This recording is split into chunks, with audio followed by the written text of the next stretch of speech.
नमस्कार दोस्तों, आज की कहानी है आखिरी पत्थर। एक प्रेरणादायक कहानी।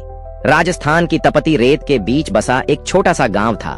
गांव की गलियां संकरी थीं और उनमें हर शाम ढोल और बच्चों की हंसी गूंजा करती थी।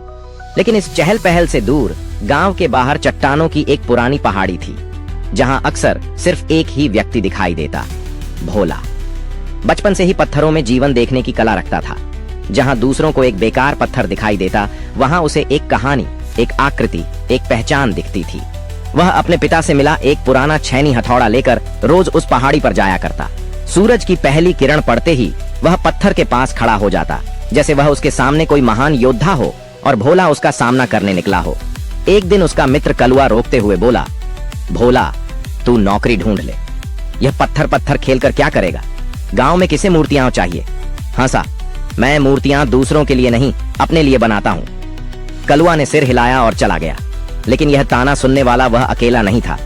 गांव के लोग अक्सर कहते, जब पेट भरा हो तभी बड़े सपने सजते हैं।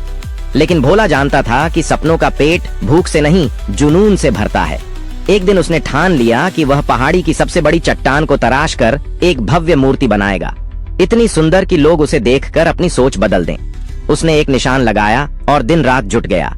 धूप में जलती त्वचा, हथेलियों के छिलते छाले और टूटते औजार, सब उसके साथी बन गए। करीब 6 महीने बीत चुके थे।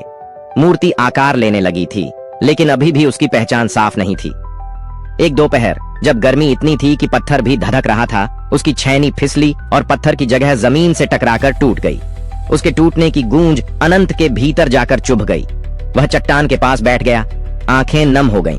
उसे लगा जैसे उसकी मेहनत इस टूटे औजार के साथ ही खत्म हो गई। वह बुदबुदाया, शायद लोग सही कहते थे, शायद मैं नहीं कर पाऊंगा। सपना धुंधला पड़ने लगा था। उसी समय एक छड़ी टेकता हुआ बूढ़ा कारीगर वहां आया। उसके चेहरे की झुर्रियों में दशकों का अनुभव छिपा था। वह बोला, क्यों बेटा, हार मान ली? भोला ने कोई उत्तर नहीं दिया। बूढ़ा धीरे से उसके पास बैठकर बोला, जानता है पत्थर कब हारता है? भोला ने थकी आवाज में पूछा। कब? बूढ़े ने मुस्कुराते हुए कहा, जब उस पर आखिरी चोट नहीं पड़ती। हर चोट, हर वार भले ही दिखे ना, लेकिन वह पत्थर को भीतर से बदल रहा होता है। शायद तेरी मूर्ति बस उस आखिरी चोट का इंतजार कर रही है। भोला के भीतर जैसे किसी ने आग जला दी हो। अगले ही दिन अनंत ने फूस और लोहा खोजकर अपनी छैनी मरम्मत की। अब वह पहाड़ी पर पहले से भी जल्दी पहुंचने लगा। हर चोट के साथ वह फुसफुसाता, यह भी गिनेगी, यह भी गिनेगी। उसकी हथेलियां छिल गईं, कंधे दुखने लगे, लेकिन उसकी नजर सिर्फ अपनी मूर्ति पर थी। गांव वाले अब भी हंसते, इतनी मेहनत किसके लिए कर रहा है? भोला सिर्फ मुस्कुराकर कहता, अपने अंदर के पत्थर को तराशने के लिए। एक सुबह सूर्योदय से पहले ही भोला काम में लग गया था।